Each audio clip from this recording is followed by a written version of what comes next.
Hi everyone, and welcome to another Ready to Ride Pilates for Horse Riders session. This is going to be quite high intensity, focused on your abs. It's a session aimed for people who are doing perhaps higher level dressage and doing a lot of jumping.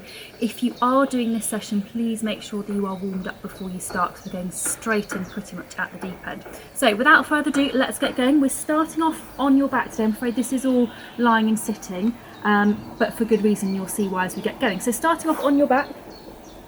If you have a spiky ball handy, these first few exercises are going to be great ones to do with a spiky ball. I'm not using one simply because I'm in the garden and it's not flat.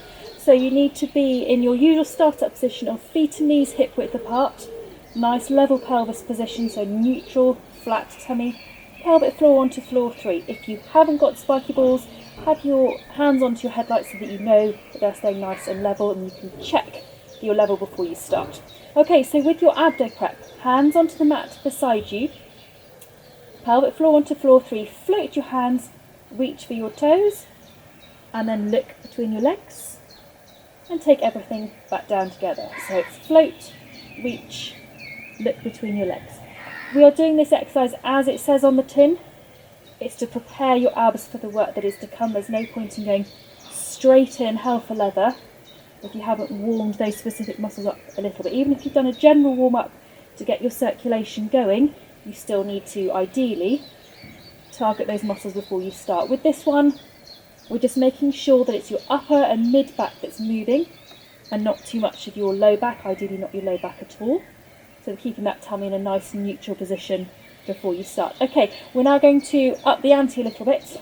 We're going to go into your tabletop position. So one at a time, bring your legs up into your tabletop position. And from here, we're going to go straight in with combining two of the exercises that you normally do separately, the scissors and the hip twist.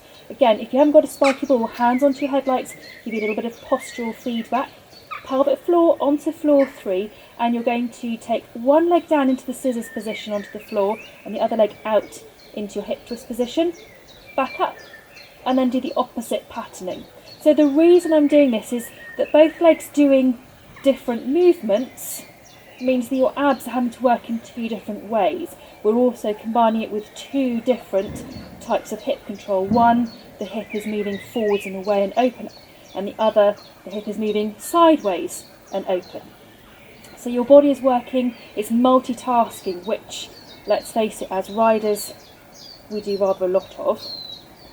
If you haven't got a spiky ball, it might also help to make sure you're thinking about the ropes that run down from ribs to pelvis, and that will help you stop your ribs from doming. But please also make sure that you are breathing. We'll do a couple more of these. Make sure that you are breathing. If you're not, pause and make sure you have a nice couple of deep breaths in. It's no good if you're holding onto your breath. It means that you're fixing with your diaphragm and not using your abdominals and your pelvic floor so much. We're now going to move on to doing the double leg stretch, including the arms, so a little bit more multitasking. So you want your hands pointing up to the ceiling before you start, and you are going to do a circle with your arms, timed with as you straighten each leg in turn. So the outer half of your circle should match the straightening of your leg, and the inner half of your circle, so to speak, matches the leg as it comes back up again. Again, a bit of multitasking. This isn't just your abs, it's also about upper body control and what your hips are doing.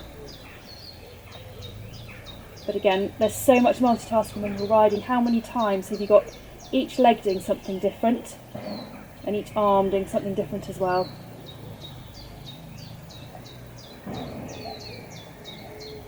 Keep checking that tummy is staying nice and neutral. If you haven't got that spiky ball, focus on your ropes. I'm going to do one more with each leg. Super job. Okay, arms down, then one at a time, feet down onto your mat. And we're going to go onto your side next. And we're going to do an exercise called the side bend. So I want you in what we call the capital L position. So straight line from shoulders, hips to knees, and then your legs bent out behind you, so you look like a capital L from on top. Propped up onto your elbow, top hand onto your top headlight, and then float your top leg. So you're not going to be using your top leg to help you at all. Pelvic floor onto floor 3, and then you're going to lift your pelvis. So this is a really good one for your oblique abdominals. because they're going to be helping to lift you up. It also works your glutes, so again a bit more multitasking with your muscles. Now we're going to add in your arm as well. And what I'd like you to do now is focus on that synchronization of lifting your pelvis as the arm goes over your head. Once again, you're thinking about that synchronization of lots of different arm and leg commands as you're on the horse. And all for functional exercises. The more functional you can make it, the more transferable it is to what you're doing. Make sure you're breathing. If you struggle to breathe, maybe talk to yourself, lightly sing to yourself if there's no one around, and you're more likely to keep your breathing. Okay, one more of this one. Okay, now then, bring that leg down. You're going to go onto your hands and knees. Okay, so for this exercise, you need to have your knees pretty much underneath your hips, your hands a little way in front of your shoulders. Tuck your toes underneath your feet. Take your pelvic floor lift up onto floor 3, then lift your knees. Come back down again. Hopefully that was fairly easy. We're going to make it a little bit harder. So again, pelvic floor, then lift the knees, and this time you're pushing forward so that you are straight. Come back over and down. That's why your hands need to be a little way in front of you. If they're too underneath you, you've got nowhere to go. Keep checking that pelvic floor is kicking in for each rep that you do. And again, make sure that you keep breathing. Okay, we're going to make this one a little bit harder still. So the next one you do, I'd like you to stay and see if you can bring those knees up towards your chest. Try to keep your back as flat as you can. It's tricky to do, particularly if you haven't got a mirror. So all I can see of myself is a tiny little bit on my screen of my camera, so I have to hope that I'm basically staying straight. Keep that pelvic floor going. A couple more, make sure you keep breathing. Super job. Okay, back over and down. We're going to go back onto the other side now and do your side bend the other way. So back into your capital L position, shoulders, hips, knees bent. We'll start off just getting the basic version going. So pelvic floor onto floor 3, float the top leg, and you're lifting that side. Again, really working your oblique abdominals. This is so helpful for any lateral work you're doing. Actually, this is probably most helpful for jumping, particularly for sharp turns, unintended actions, sudden swerves, that sort of thing. Okay, let's add in your arm. So anything where you're going to be starting to get any sideways movement, particularly at speed, or it's a bit sudden, your obliques really come into their own. Keep that pelvic floor going. And make sure you're still breathing. Remember, sing to yourself, talk to yourself.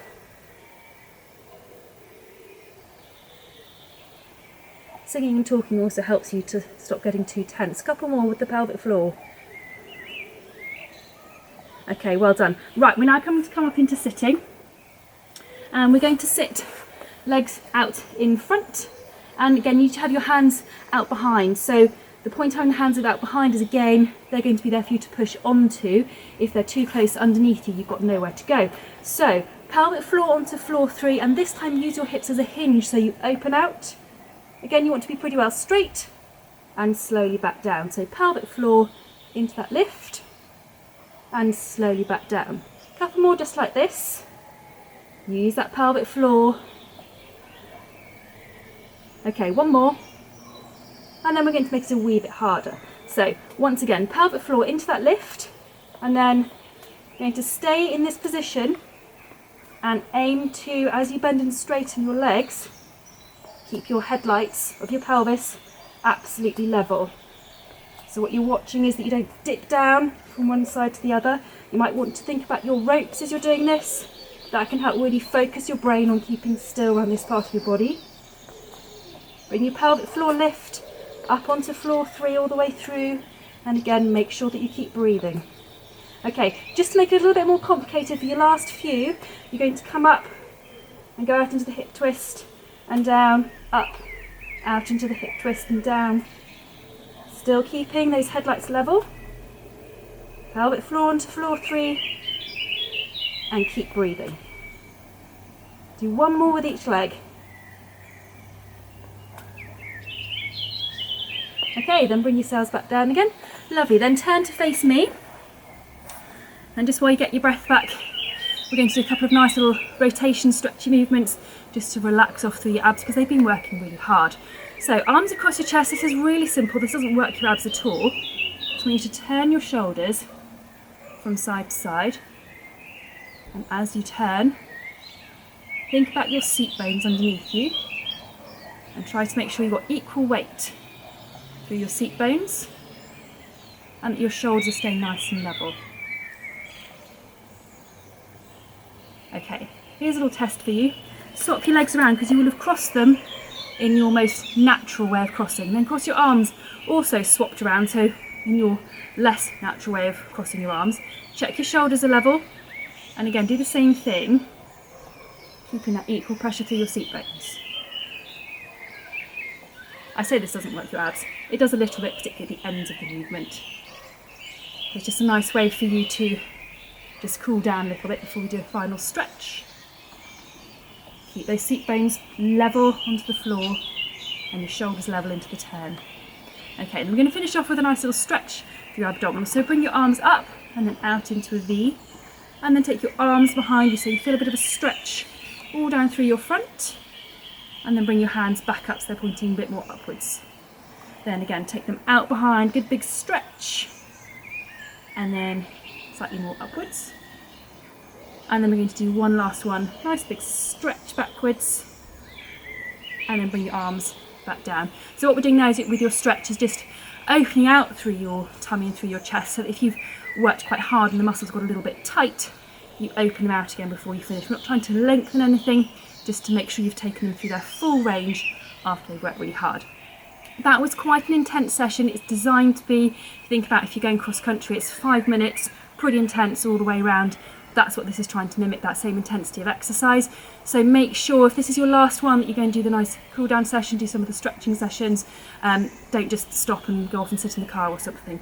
I hope that that's been really helpful. And if you want to subscribe to this channel and you haven't already, make sure you do, then you'll be the first to know when I send out more videos. And as always, if you want more information, check out all my other social media channels, and I look forward to seeing you on the next session. Bye bye and take care.